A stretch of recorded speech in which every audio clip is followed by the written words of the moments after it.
Ladies and gentlemen, 2014 is now almost at a close, and we'd like to welcome you to our World of Warcraft 2014 Retrospective. And over the course of this video, we're going to be taking a look at some of the bigger news stories that we've seen throughout Warcraft over the past 12 months. So to start, let's go back 12 months in time and start with January. Now, unfortunately, we started 2014 on a bit of a sour note, and despite it not really being Warcraft's fault, there was a Trojan that was going around and being used in order to compromise players' accounts, even if you were using the Authenticator as an added level of protection. Now, it turns out the Trojan was built into a fake, but working, version of the Curse client that was being downloaded from a fake version of the Curse website. Now, thankfully, within a short space of time, accounts were being restored to players, and people were being made aware of what was going on. Remember, if you want to use the Curse program for managing your World of Warcraft add-ons, you should download it from the official Curse website over at www.curse.com. January also brought us the release of the new Iron Skyreaver mount, which you could purchase from the Blizzard store.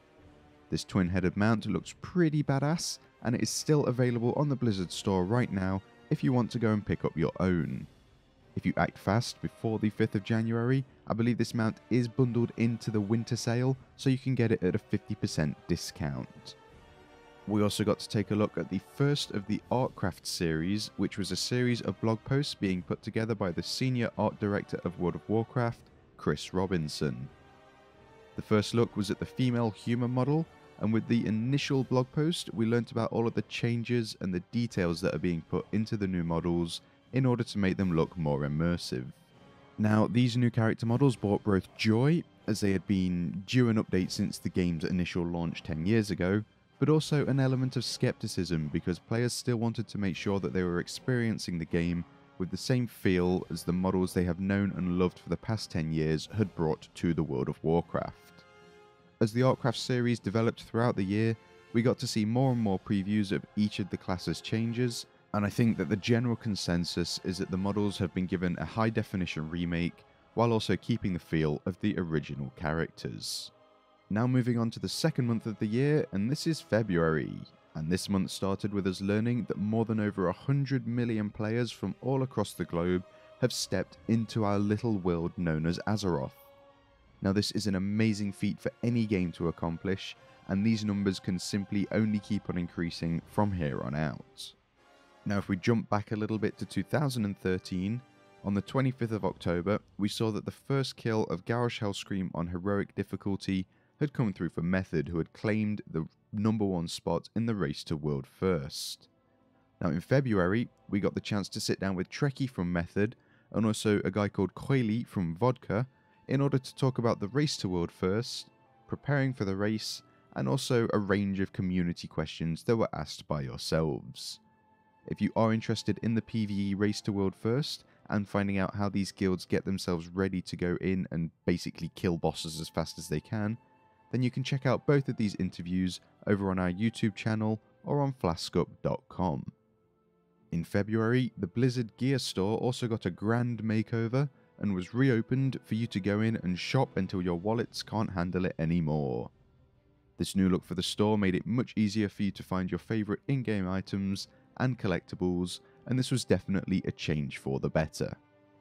This also kind of tied in with the launch of the new in-game shop that we would later see in World of Warcraft, which is kind of based off the new Blizzard Gear store. And at the end of February, we also got an in-depth blog post from Blizzard taking a look at statistics, racial abilities, and crowd control abilities.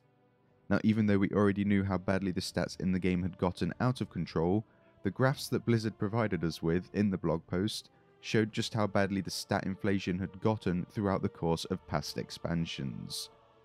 This informative blog post gave us a look on how the stat squish was going to work, and thankfully it also provided a lot of answers to questions that players had. And now transitioning into March, at the end of February, the developers were tweeting about a range of changes that were going to be coming to racial abilities in order to try and make them more balanced. To kick off March, we got an official blog post taking a look at the changes that were going to be made to racials in order to balance them, and as always, players' feedback was taken into consideration for this, so any comments or moaning or this has been nerfed too much was taken on board, and the racials were then tweaked later on in the year to a point where they felt they were a lot more balanced for the release of Warlords of Draenor. March also brought us the trailer for the new level 90 boost that was coming, titled Warlords of Draenor Wish You Were Here. Now, while this trailer wasn't overly amazing or anything spectacular, it does feature a gnome flying through the air looking very confused and having bits of armor being attached to him. You should simply go and check out the trailer for this reason, and none other than that. In March, PvP Live held a weekend-long PvP tournament which was full of action-packed 3v3 matches, and at the end of the weekend it was the three amigos who faced off against Skill Capped, with the three amigos coming out victorious and taking home a prize pool of $10,000. If you'd like to go back and watch all of the action from that weekend's specific tournament, then you can head on over to pvp-live.com. And finally, near the end of March, we saw the introduction of the highly anticipated cross-realm raiding for the Siege of Orgrimmar raid. Now this would allow you to raid together with your real ID friends, even if they were not on the same realm as your character, allowing you to go forth and take on Garrosh Hellscream for the 5,000th time. However, this time you'll be able to do it with your mates. The cross-realm raiding feature is very useful, and it's great to see that the cross-realm features have been transitioned over to Warlords of Draenor as well. April put the Warlords of Draenor hype train into overdrive as we got the chance to take a look at the first round of patch notes for the Warlords of Draenor Alpha. Now this list was very lengthy and had a wide range of changes in it, which posed many questions from the player base. Now, while some of these questions were answered in a fairly prompt manner, it did take quite some time for certain classes to get some love and some more information from developers on why certain changes have been made. Hopefully, if classes do get completely overhauled again for the next expansion, then we do have a bit of justification up front in order to stop people kind of going into firefighter mode and, oh my god, why are you changing my class like this? In April, we also saw the introduction of the Battle.net gift card, and it was about time that something like this was introduced when you think of all the other gaming companies out there such as Steam and whatnot that can offer these gift cards. Now you can still buy the gift cards from a range of retailers, and if you're thinking of buying someone a gift card, or if someone's saying, oh, I want some Hearthstone packs, or I want to purchase the newest in-game mount or mini pet and then go play Pokemon, then the gift card may be a suitable gift for them. We also got to see the start of the Azeroth Choppers web series, which is an 8-part series where Team Horde and Team Alliance were working with the guys from the American Chopper TV series, which can be seen on the Discovery Channel, in order to put together two amazing looking bikes. Now at the end of this series, we got to choose which bike looked the best, and it was the Horde bike that came out on top. This bike was then given to all Horde players in-game for free, if you were eligible for it, and the Alliance bike is now also available in-game, however you do have to pay 100,000 gold for it. If you were at BlizzCon, then you got to see these bikes in person, and they are two stunning pieces of work, and if you haven't seen them, I highly recommend you go and check out pictures of them or any BlizzCon footage. And in order to close out April, in the last few days of the month, we got to take a look at 3 blog posts from Blizzard, which took a look back at World of Warcraft raiding, both past and forthcoming. 2 of the 3 blog posts kind of hit the nostalgia switch quite a bit, and took us back to the very early days of raiding in World of Warcraft, up to what was currently Siege of Orgrimmar at the time, and then the 3rd blog post took a look at what Warlords of Draenor has in store for us. Even if you weren't around for the early days of Warcraft raiding, these blog posts were really informative to try and give you an idea of what it was like, and also what is going to be coming with Warlords of Draenor, so you can see how much raiding has changed over the past 10 years worth of gameplay. To start off the month of May, we began with a tweet from Duncan Jones, who is the director for the forthcoming Warcraft movie, who said that as of the 1st of May, there were only 3 weeks left of filming for the movie. Then, true to his word, 3 weeks later, he let us know that the movie had now been finished filming, and that all they had to do now was piece it together and make it look even more spectacularly amazing. I personally can't wait for this movie, and have got very high expectations for it. May also brought us the Q1 earning calls for 2014, and during this call we learned that Warcraft had sunk down to 7.6 million subscribers, and we also found out that Warlords of Draenor was set to launch in the second half of 2014. Additionally, at the time of this earnings call, we were also made aware that there were over 1 million pre-sales or pre-orders of the Warlords of Draenor expansion before we'd even gotten the chance to go in and do any form of alpha or beta testing. I think this kind of gives an idea of how much this game had been hyped up, and players were pretty much ready to go in and start kicking some Iron Horde's arse. War Crimes, which was the new novel written by Christie Golden, also went on sale in May, and this novel takes a look at the events that take place in the wake of the Siege of Orgrimmar, and it went into detail on secrets that probably should not have been revealed. If you wish to find out what happened after you brought down Garrosh Hellscream, then you should definitely go and pick up this book and give it a read. We also learnt that popular community website Ask Mr. Robot were planning on launching a new addition to their website in the form of combat log parsing. This is something that's been on their radar for quite some time, and they've been wanting to do it for ages, and while the combat logging was still in its alpha phase, we got the chance to sit down with Zupercat from the Ask Mr. Robot team in order to find out what their envision was for this project. You can check out this interview over on our YouTube channel, or if you don't like listening to my voice, there's a transcript of it over on flaskup.com. June kicked off with a blog post taking a look at the stats and what Warlords of Draenor had in store for them. In this dev watercooler blog post, Blizzard took a look at both the secondary stats that they were going to be tweaking or adding to, and also some of the new minor stats that were being brought into the game. Obviously, looking back on this blog post, which was in June now, and where we are with Warlords of Draenor, you can see that quite a few things have changed over the past 6 or 7 months. June also continued on the Warlords of Draenor hype train as the Friends and Family Alpha was officially announced, and popular streamers and news websites were given access to go and test out the newest expansion's content. This phase of the testing did cause a bit of unrest with the people who went to the PAX East event and received keys in order to access the beta, as these keys were meant for a future phase of the testing and were not made active with the Friends and Family Alpha. Unfortunately, this did peeve a few players off, but ultimately you did get into the beta at the end of the day.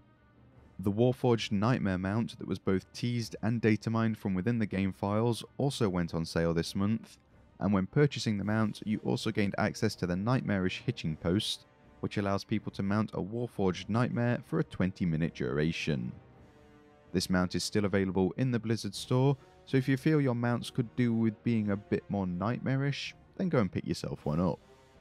And June also started the round of zone previews that Blizzard were going to be releasing, which took a look at the different zones we will be heading to on Draenor.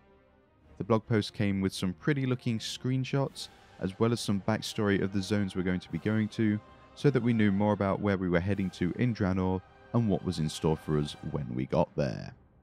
The month of July was kicked off with a new blog post series taking a look at the Beasts of the Savage Lands, and this series was fairly similar to the zone preview blog posts in the sense that they broke down each zone for us into a post and then showed us some of the hostile mobs, or native creatures if you must, to these zones, and gave us some shiny looking artwork for them, and also a range of backstory on the creatures, why they were in those zones and where they came from. If you do feel you are running around Draenor asking yourself why that little Goron is in that certain part of the world, then I highly recommend that you go and give these blog posts a read.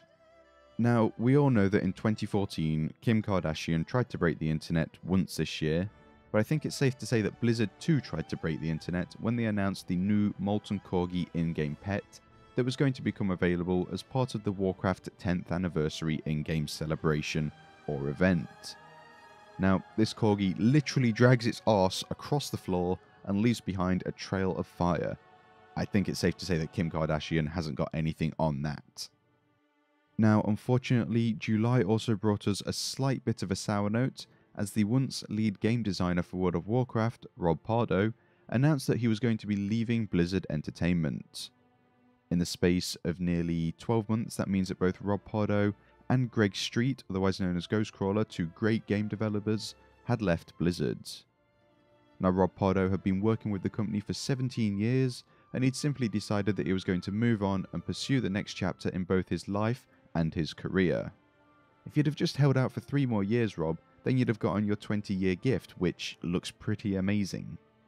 We also got the chance to take a first-hand look at the new world PvP zone that will be coming with Warlords of Draenor, and this is Ashran.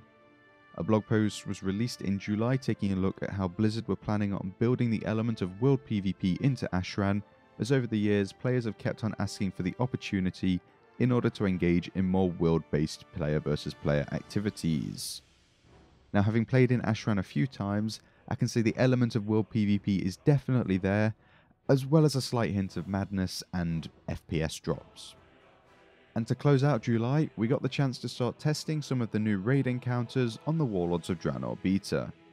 The testing started off with the Butcher and Gruul encounters, and as the testing progressed, we would eventually get to try out every boss on every difficulty in order to make sure that there was no bugs, no glitches, and that it matched the player base's rigorous standards of what a boss encounter should contain. August 2 was also keeping the Warlords of Draenor hype train alive and kicking, as at the start of the month, we learned that they would all be invited to take part in a special livestream event, which would reveal the Warlords of Draenor cinematic in an event that was being held live at the Ace Theatre in Los Angeles. Now, needless to say, later on in the month when the cinematic was revealed, hype was turned up to the tenfold, and we were heading into Draenor with all engines blazing. As well as the cinematic reveal, we would also learn that the release date for Warlords of Draenor would just be a few days after BlizzCon and would be on the 13th of November. On top of the cinematic reveal and the announcement of the release date, we would also get to see the world first premiere at the start of a new animated miniseries called Lords of War. Now, this 6-part series would take a look at some of the warlords whom we were going to come across in Draenor and give us some of the backstory so that we knew more about them before we went in and caved in their heads with our spells. This miniseries was really well put together, and if you've not yet seen it, I highly recommend you go and give it a watch. And if for whatever crazy reason you've not yet seen the Warlords of Draenor cinematic, you need to go and watch that right now as well. The month of August also brought us the second quarter earnings call from Blizzard, where we learned that maybe having a raid content patch around for a very long duration of time would take its toll on the player base, as the number of subscribers had dropped even lower, down to 6.8 million. Hopefully Blizzard have learnt that having Siege of Orgrimmar around for this duration of time, which in turn ended up to be 12 months before Highmore was released, is going to have a negative effect on the player base if they've got nothing to do for 12 months at a time. And after the teaser of the Molten Corgi pet, we got an official blog post which would take a look at how we would be celebrating 10 years of Warcraft in-game. In order to celebrate 10 years of Warcraft, we're going to be taking a step back in time, and we will be getting a Tarren Mill vs South Shore Battleground rematch, a level 100 version of the Looking for Raid Molten Core raid, and not to mention the little adorable Molten Corgi pet. Now, this was kind of a way to hit the nostalgic part of Warcraft by taking us back to the very early days of what everyone used to love and do in the form of Molten Core and PvP in Tarren Mill and South Shore, and hopefully players enjoyed the event that transpired. I mean, it's still going on at the minute. Don't know if we know when it's going to stop, but I'd assume it'd be in the new year at some point. The month of September started out with Celestalon asking all tanks not to freak out as he released a blue post which was titled Upcoming Tank Squish. How you get someone to not freak out after you're saying you're going to squish their characters is beyond me, but nevertheless, the blog post took a look at some changes that were going to be made with tanks in order to try and resolve issues with the power levels of tanking defensive abilities. Celestalon would go on to list a range of changes that were going to be made, and thankfully the general reaction from the community seemed to be that the changes were going to be made for the better in order to kind of bring tanks down a notch and not make them so silly overpowered in Warlords of Draenor. Now, before we went into Warlords of Draenor, we had a little pit stop at the Anaheim Convention Center for this little event called BlizzCon, and in September we got the first announcement of the virtual ticket being available for purchase if you were unable to attend the BlizzCon event in person. Now, along with patch 6.0.2, which was the Warlords of Draenor pre-patch, we also learned that there was going to be a character name reclaim going on, which meant that any character who had not logged into the game since November the 13th, 2008 was going to have their name freed up. Now, you could simply keep your name by logging into your character, but if you didn't do this, then other players would be able to claim your name if they wanted it through the means of a character name change, or if they just created a new character and wanted that name, they could take it. And to close out the month of September, Blizzard did something that they had not done before and released a range of spoiler cinematics that were going to be used throughout the Warlords of Draenor leveling experience. Now, everyone should have seen these cinematics by now, but this was another great way of keeping the excitement up for the forthcoming expansion, while also providing some spoilers along the way.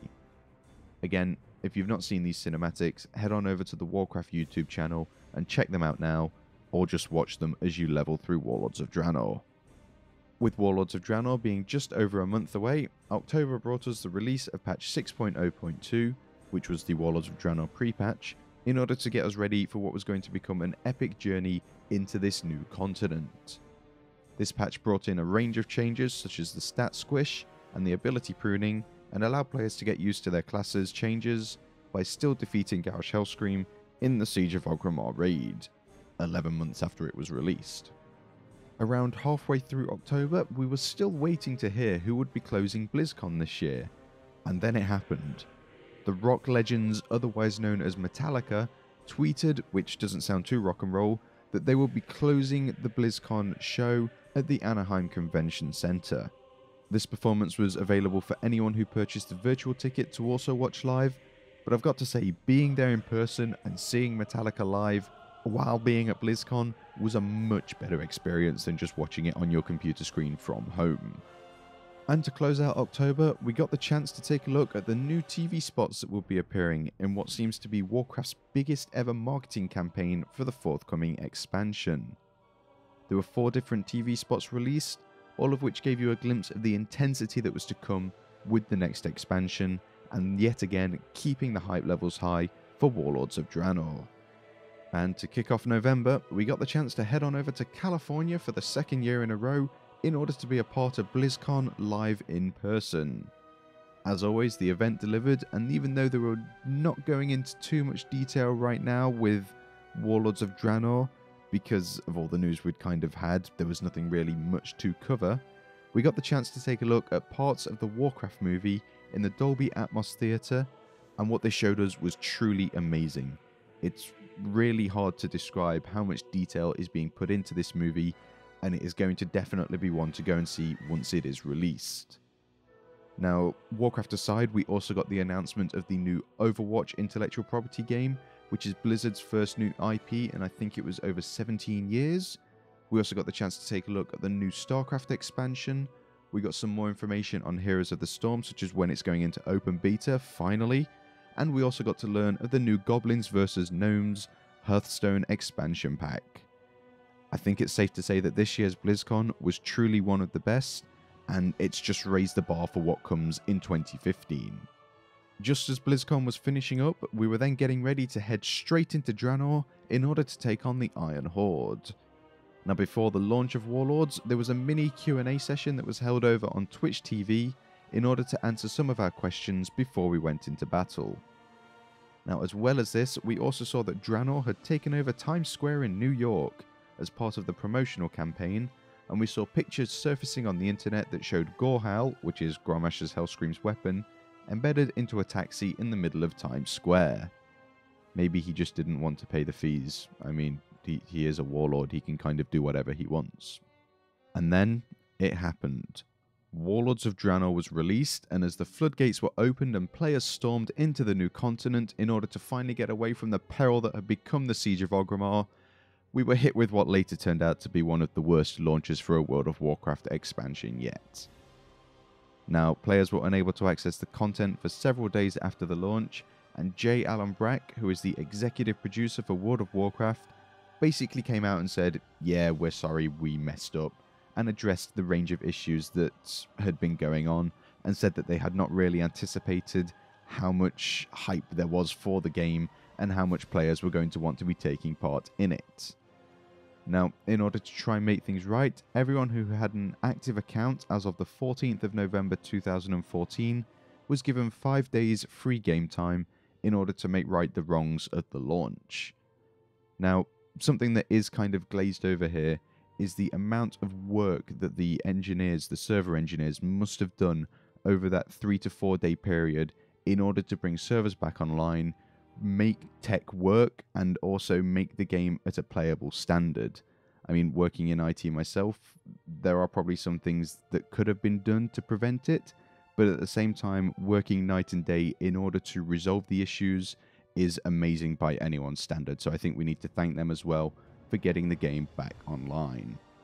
Let's just hope that they've learnt for the last time and do not make the same mistake with the launch of the next expansion. Please, it can't happen again. Well, after the disaster that was the launch of Warlords of Draenor, in order to end the month on a high note, Blizzard released a press statement ahead of the fourth quarter earnings call in order to let us know that there were more than 3.3 million copies of Warlords of Draenor being sold, and that the game had jumped back up from its slump in subscribers where it had gone down to 6.8 million and is now back up to 10 million plus. This is very good news for the game, and hopefully this subscriber number will keep on increasing, and maybe we can reach the 12 million mark where it was at, I believe, during Wrath of the Lich King. And to end the year, but also to kick off December, we got to finally experience the first taste of new raid content in over 12 months, and this came to us in the form of the Highmoor raid.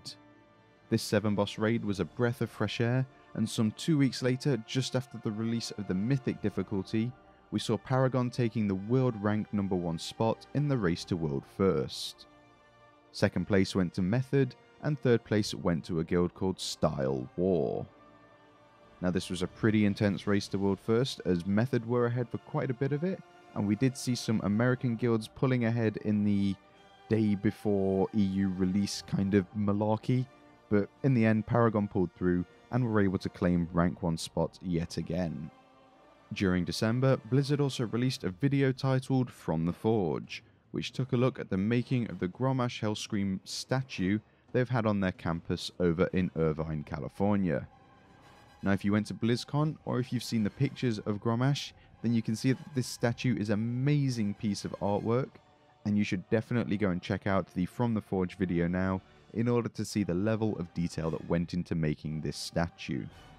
And in order to close out December, just like with every year, we also got to experience the festive events in-game, so if you've not yet done it, you should go and visit the Christmas trees that are in your capital cities in order to claim your 2014 Winter Veil gifts. So that was your 2014 World of Warcraft retrospective. What we've done there is we've just taken a look back at all of the news that's happened over the past 12 months, and now we've got to move on to the soppy bits. We hope that everyone did have a really good Christmas, and 2014 is almost at a close. We've got literally a few days left, and then we'll be heading full force into 2015. Now, we want to thank everyone that has used the Flask Up website over the past year or so. We have had it kind of revamped, and we've also pushed the YouTube channel even more with actually getting out raiding guides instead of not doing them because of work commitments or anything along those lines. So we do thank everyone that has supported us, especially over the past few months during the Warlords of Draenor launch. And a big thanks to the guys over at Ask Mr. Robot for supporting us as well and helping people with our guides, the dungeon guides mainly, Bloodmoor, Slagmines and Orc and Down, because people like the content apparently. Who knew? So this brings us to the question of what are your Warcraft goals for 2015? Do you have anything specific that you want to get done? Do you plan on attending BlizzCon for the first time if you can actually make it over to America? What do you plan on doing? Let us know in the comment section below, as we are interested, and we'll also let you know what we plan on doing soon-ish. So that's going to do it for this World of Warcraft retrospective video. As always, thank you for watching, and we hope that everyone has an amazing new year, and we'll see you over in 2015.